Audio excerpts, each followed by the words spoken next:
All right, so today we're really diving into The Lost Light, which I know you're excited about. Definitely. This book it's a lot. We're talking ancient myths, esoteric knowledge. It's a wild ride, but it's not just like retelling these old stories, you know? Right. It actually claims to reveal all these like hidden meanings about us, Yeah. like who we are, what divinity really is, even like our place in the grand scheme of things.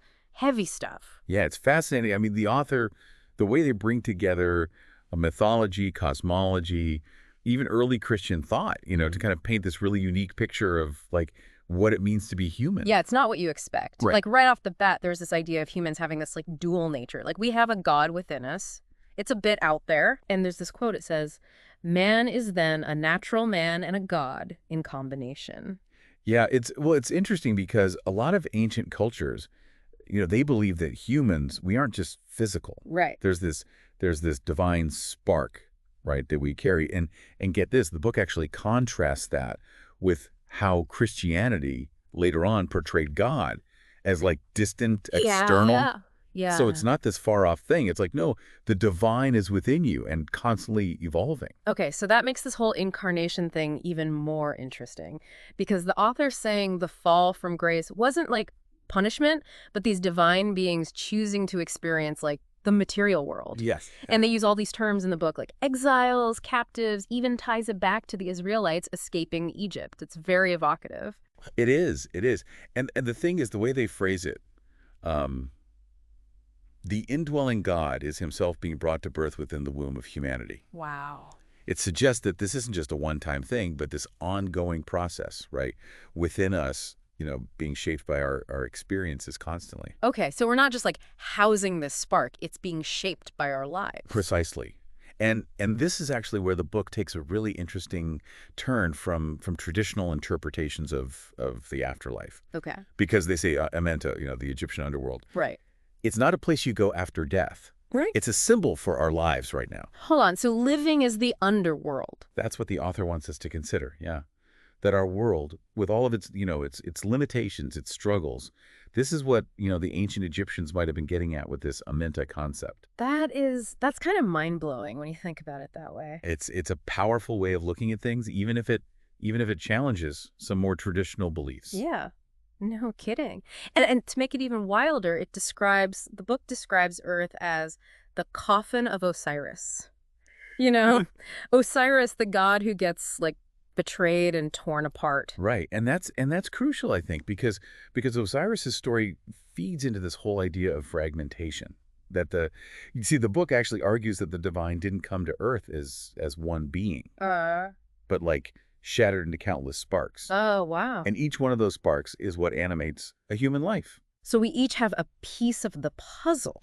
That's one way to look at it. Yeah. And it's through like our individual journey that we're kind of contributing to the whole picture of the divine. That's intense. Yeah, and it might also explain why, the world isn't, some utopia, right? You're right. Just because there's divinity within us. I mean, we're all working with fragments.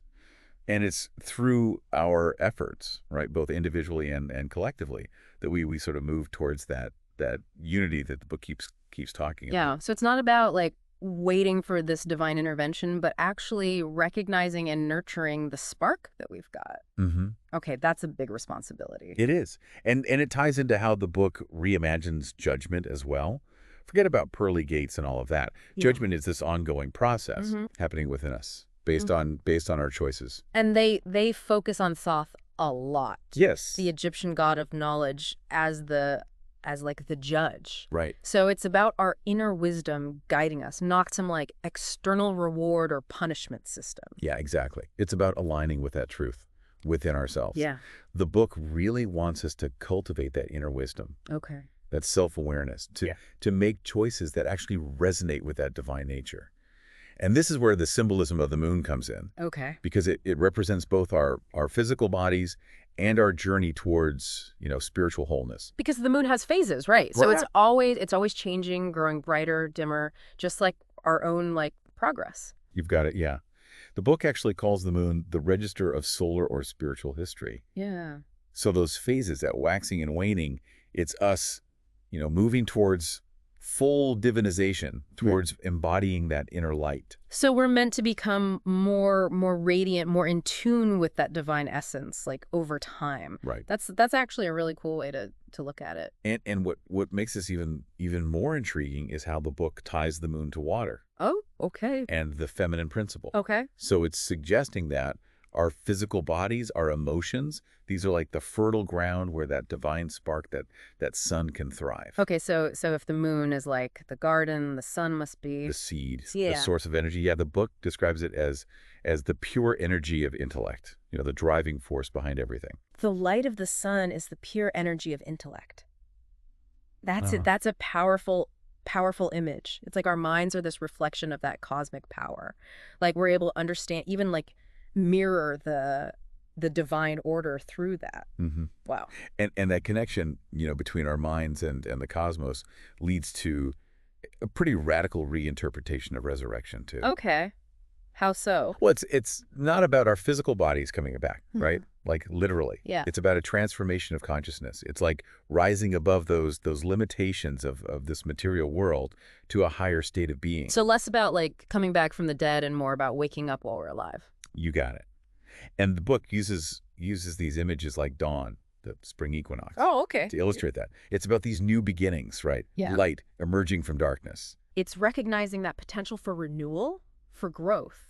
That's always within us. Precisely. And this transformation, this resurrection, it's ultimately about moving beyond duality, about uniting those fragmented pieces of ourselves to achieve this wholeness, this unity with the divine. Right. And the book talks about this union being symbolized by all these pairings, right? Cupid and Psyche, Horus and Osiris, even the bride and the lamb. It's like integrating the masculine and feminine aspects within each of us, right? Like finding that balance. Exactly. And it's about recognizing that both aspects are essential. Okay. We need that active, illuminating masculine energy represented by the sun and the receptive, nurturing feminine energy of the moon Yeah. to be whole. So it's not that one is like better than the other, but that both have value. And it's about finding that harmonious balance within ourselves. Exactly. And that balance, that integration, that's really at the heart of how the book interprets a lot of these ancient myths and rituals. Okay, so how do we actually apply any of this ancient wisdom to like our modern lives? Where do we even begin? Well, the book actually dives into the symbolism of water Okay. and crossings like baptisms, floods. It argues that these represent key transitions in the soul's journey. Because water's always changing, always flowing. It makes sense that it would like symbolize these big transitions, the ups and downs we go through. Right. And the book is saying, water represents more than just physical water here. Okay. It embodies our emotional realm as well. How interesting. That ebb and flow of feelings within us. So these crossings, they're about navigating those emotions, moving through challenges and allowing ourselves to be changed by them. There's that quote. It says, they would have to sail across the water of mortal life or become mariners or navigators in the great ocean of what Massey calls the lower none. It's like we're all sailing through life, facing those storms, but then those calm waters too. And just like a skilled sailor, right? We need to learn how to navigate those different conditions. You adjust your sails, you weather the storm, you appreciate the calm. So it's not about like avoiding the challenges or pretending we don't have the negative emotions, but it's about learning how to kind of ride those waves and come out, stronger on the other side. Exactly. And this whole idea of transformation through challenge is also connected to how the book explores the four elements, earth, water, air, fire. Right, but it doesn't take them literally. No. Like it's not about like dirt and wind. No. It says they represent different layers of human existence. Yeah. Physical, emotional, mental, and spiritual. Okay, so it's like a framework for understanding who we are. And this is key to understanding, I think, how the ancients really viewed the world and our place in it. They believed these elements, these different aspects of ourselves, were constantly interacting, influencing one another. Yeah, there's that line that really stuck with me. It says, they held man's total constitution to be compounded of 4 distinct grades or modifications of original essence, each of which gave him a body, by virtue of which his life affected its conscious expression in 4 different worlds at the same time. Yeah. Whoa. Right. What it's getting at is that we're not just physical beings, right? We exist on all of these multiple levels simultaneously. We have our physical bodies, yes, but we also have emotional experiences, thoughts, and beliefs, and then that spiritual essence. Yeah. And it's the way these different aspects interact that shapes our whole experience of the world. So understanding these elements, these layers within ourselves can actually help us like make sense of our own like inner workings. Absolutely. It's about recognizing that we're not just one thing. We're this complex tapestry of elements, all intertwined. And by understanding how they interact, we can start to create more harmony and balance within ourselves. And that actually brings us back to that lake of equipoise that we kind of touched on earlier. Yeah. The book describes it as this point of balance between opposing forces, and it's symbolized by the solstices when day and night are equal. It's a beautiful metaphor, isn't it? It is. The solstices represent this perfect harmony between light and darkness. Yeah, yeah. Spirit and matter. And the book seems to be suggesting that we should strive for that same equilibrium within ourselves, like finding that sweet spot between the extremes. Exactly. And this is where things get really interesting because the author challenges the traditional Christian interpretation of Lent, Okay. saying its true significance actually lies in the autumnal equinox. Wait, the autumnal equinox? But that... Time of descent. Yeah. Of darkness increasing. Yeah. Exactly. What the author's implying here is that to achieve true balance, we actually need to embrace both. Okay. The light and the darkness, the highs and the lows, the joys and the sorrows. That's what makes up a human life. It's about finding that point of stillness. Yes. That inner peace within that constant kind of ebb and flow of existence. And that stillness, that inner peace, that's something we cultivate. Right. That's not something we just find in external circumstances. It's about learning to ride the waves without being, swept away by them. And speaking of, that inner balance, the book really dives into some fascinating interpretations of these ancient myths and rituals, particularly those dealing with the masculine and the feminine. Okay. Yeah, it goes deep on those themes. There was that whole thing about the Kuhn, that ritual where the father acts like he's the one giving birth. Right. I'll admit I was scratching my head a little on that one. It does seem a little strange, I guess, at first glance, but Yeah. but the author argues that it's not about like literally mimicking childbirth. Or it's a symbolic acknowledgement of the father's role in the spiritual birthing process. Yeah. Okay, so less about like, who's pushing and more about recognizing that creating new life, even on a spiritual level, needs both. It needs that masculine and feminine energy. Exactly. And it gets even more interesting when the book brings up monogenesis, which is, the idea that creation can occur without the feminine. And they use that example of Horus being born from Osiris alone. Right. I remember that, and that seemed, I don't know, kind of like a radical idea, especially in the context of like traditional beliefs about, creation needing both. It definitely challenges the usual interpretations. Yeah. But the author's arguing that monogenesis isn't about saying that the feminine is unimportant. Oh. It's about highlighting that divine spark, that creative power. It goes beyond duality. It contains both the masculine and feminine within itself. So it's not that like one can exist without the other, but that at the source of it all, they're already unified. Precisely. And that gets to the heart of, I think, how the author really views a lot of these ancient myths and rituals. They're not just these, quaint stories or ceremonies, right? Right. They're encoded with this wisdom about the nature of reality, about our spiritual journeys. It's like they're trying to tell us something profound, but they're speaking in this different language, one that we've forgotten how to understand. But the author sees himself as this translator, right? Helping us to crack the code. Yeah. Like with the story of Abraham, leaving Ur. Right. It's not just a geographical journey, right? It represents that spark of the divine emerging from the primal fire of creation. It's the spiritual, like, descending into the material. And then there's that whole part about like names representing these different stages of spiritual evolution. Right. And like how Abraham gets a new name after his transformation. It's like symbolizing this whole new level of awareness. It's such a powerful image. It is. Because it suggests that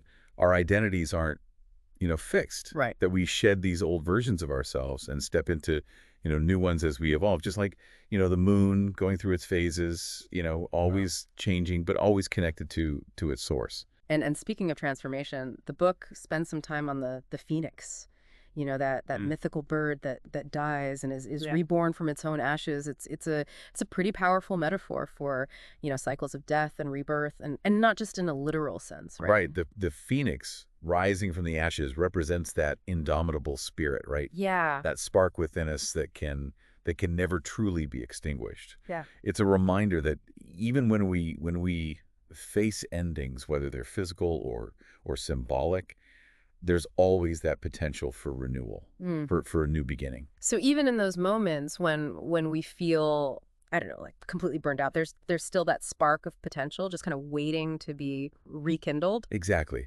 And that concept of rebirth, of transformation through challenge, this is central to how the book interprets resurrection.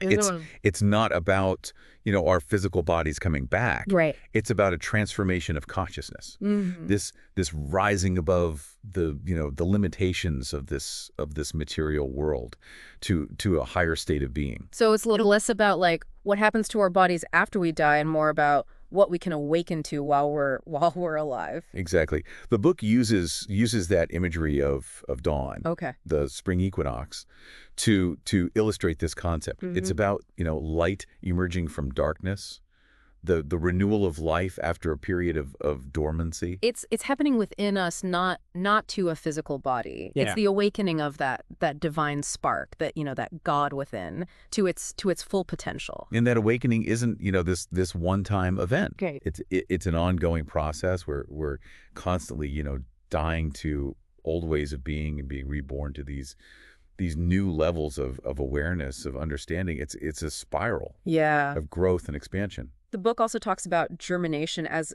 like this crucial stage in this process of resurrection. It's like that seed of the divine spark needs the right conditions to really take root and grow within us. And just like a seed needs, fertile soil, sunlight, and water to thrive, our spiritual growth needs nurturing. It needs attention. Right. We need to cultivate that right environment within ourselves. Yeah.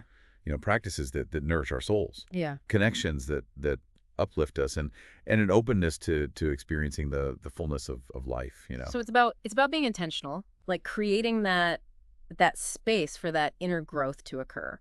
Precisely. Yeah. And as that seed, germinates, as it grows, we experience this gradual spiritualization of our being. Okay.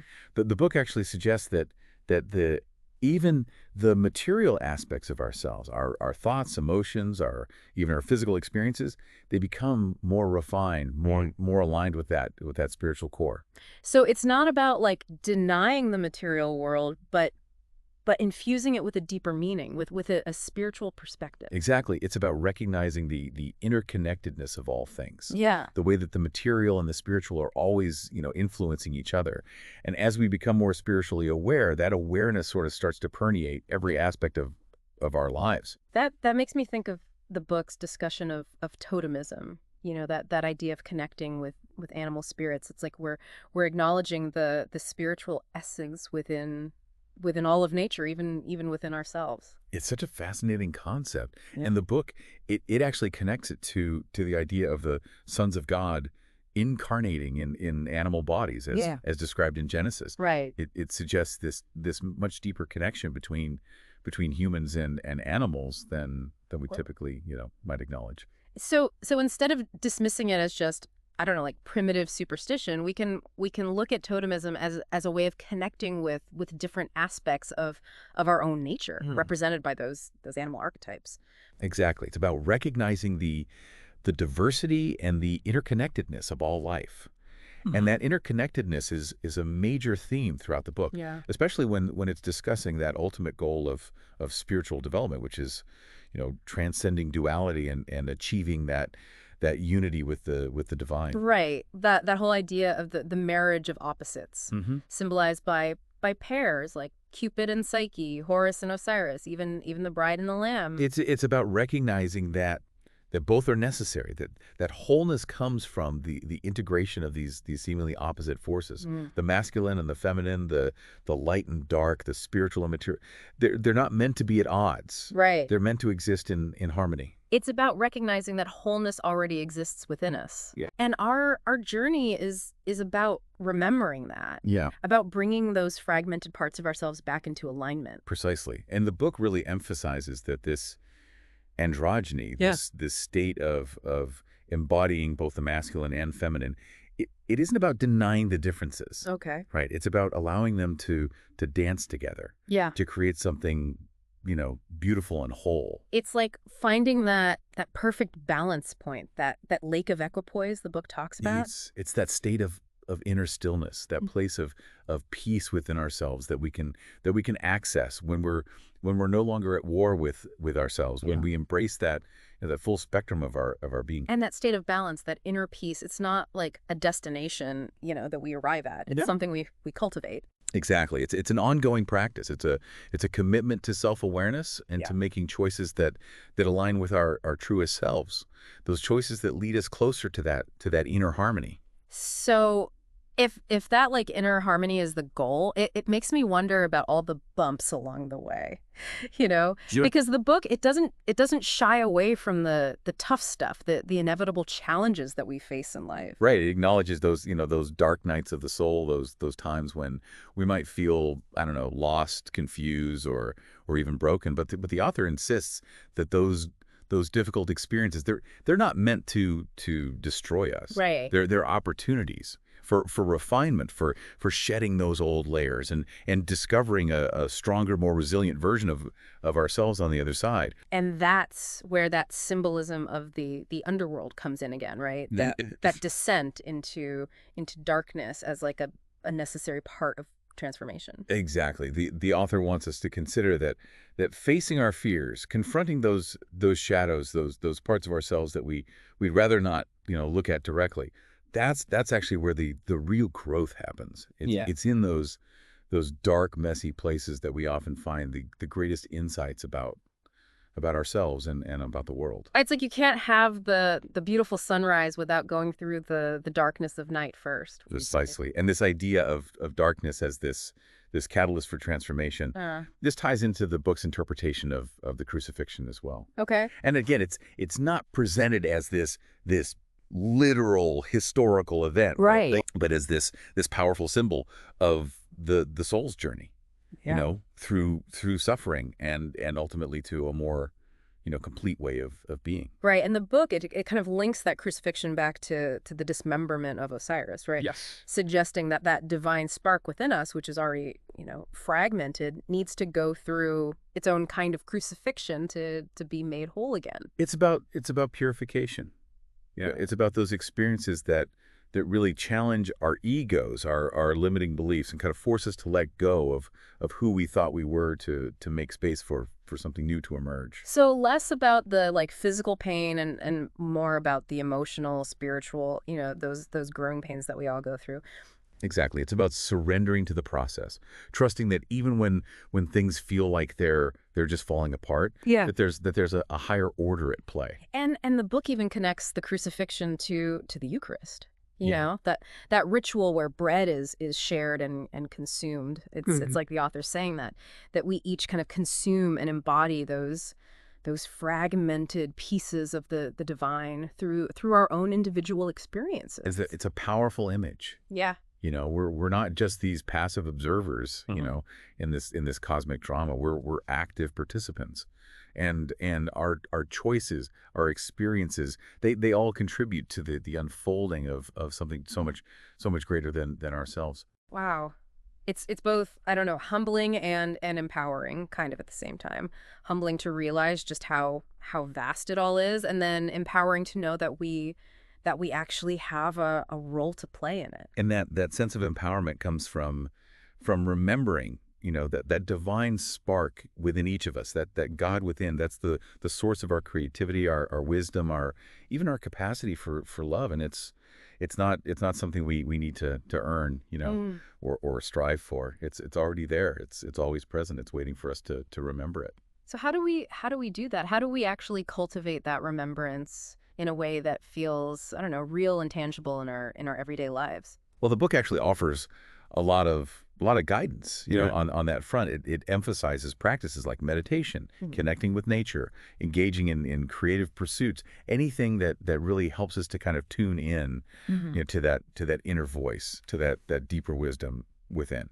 And it talks a lot about the importance of understanding these ancient symbols, Yeah. like the four elements, the chakras, even those lunar cycles that we talked about earlier. Right, because those symbols they act as this kind of this map, this guide to navigating the inner landscape of our being. Yeah. By understanding how those archetypes, those energies show up in our own lives, we can start to make choices that are more aligned with our truest selves.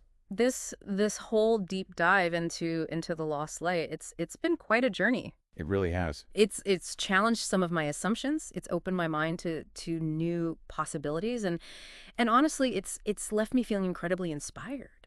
What I find so compelling is how the book really encourages us to approach these ancient myths and symbols Mhm. not as these literal truths, but as metaphors Right. for these deeper spiritual realities. It's about recognizing the wisdom that's encoded within those stories and applying it to our own lives Yeah. in a way that feels, relevant and meaningful. It's like learning a new language, the language of the soul, so we can finally understand the messages that the universe has been like trying to send us all along. And the beauty of it is Yeah. that language, it's always there. Yeah. It's always, waiting to be discovered. It's in the cycles of nature. It's in the stories we tell. It's in the depths of our own hearts. All we have to do is pay attention. This has been an incredible deep dive. Thank you for joining me on this exploration of the lost light. It's a book that offers just endless layers of meaning, and I have a feeling we'll be returning to its wisdom again and again. Absolutely. And to our listener, as you continue your own exploration of these ideas, here's something to consider. If as the book suggests, the answers we seek are already within us, what practices, what experiences might help you to unlock those inner truths and awaken to the fullness of your own being?